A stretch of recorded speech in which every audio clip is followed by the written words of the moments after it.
दिन भर डस्ट की धुंध में गुम रहा कुल्टी क्षेत्र का सकतोड़िया एवं न्यामतपुर।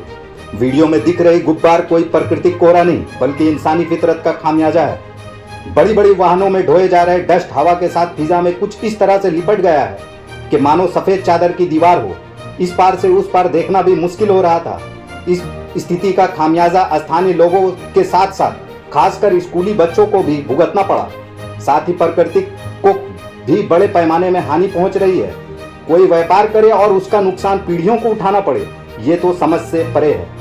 कैसे कोई अपने स्वार्थ और चंद पैसे की खातिर इंसानी जिंदगियों के साथ खिलवाड़ कर सकता है।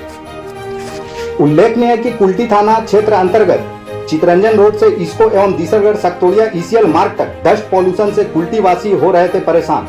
चितरंजन मार्ग से दीसरगढ़ मार्ग तक सफेद डस्ट रोड में बिखरा पड़ा दिखा, जिस कारण आवाजाही कर रहे वाहन के पहिए डस्ट पे लगते ही सफेद धुंध का निर्माण करने लगे।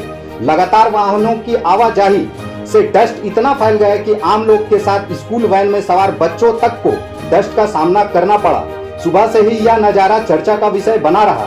इस पर तृणमूल के पार्षद बादल पोचोंडी ने कहा कि डस्ट से किसी प्रकार की बड़ी दुर्घटना घट सकती है। साथ ही यह डस्ट से आम जीवन को लंग्स की समस्या हो सकती है। इसके लिए ईसीएल को हमने सूचित किया है। शायद यह डस्ट ईसीएल विभाग के वाहनों से गिर गया हो या फिर गिराया गया हो। जल्द ही इस डस्ट को पानी मारकर साफ नहीं किया गया तो हम लोग सड़क घेराव पर मजबूर हो जाएंगे।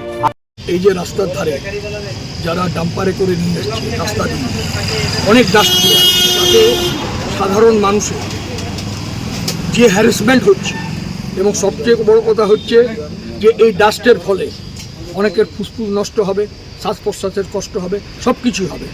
আমরা এটাকে ইসিএল যদি ম্যানেজমেন্ট করে থাকে তাহলে ইসিএল ম্যানেজমেন্টকে আমরা বলতে চাই যে ডাস্ট ফেলার পর অন্তত গোটা রোডটাতে জল দিয়ে এটাকে জল দিয়ে দেওয়ার ফলে অন্তত ডাস্টটা উড়বে না।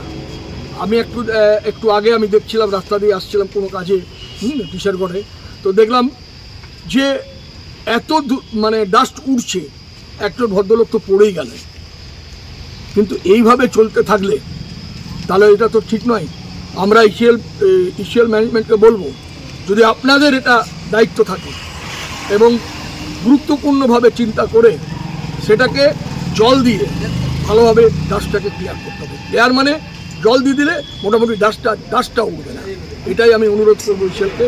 যদি না হয়, যদি আমরা বারবার এখানে আপনাদের সামনেও বলছি সব, কিন্তু আমরা রোডে বসে যাব, রোডে বসে আমি এটাকে প্রতিবাদ করব। ইসিএল ডাস্ট আছে, এটা ইসিএল ডাস্ট যদি হয়, ইসিএলের ডাস্ট যদি হয়, এটা কার ডাস্ট এখন তো আমরা জানি না, কিন্তু আমাকে দু একজন বললো যে ইসিএল থেকেই সাপ্লাই হচ্ছে ডাস্টটা।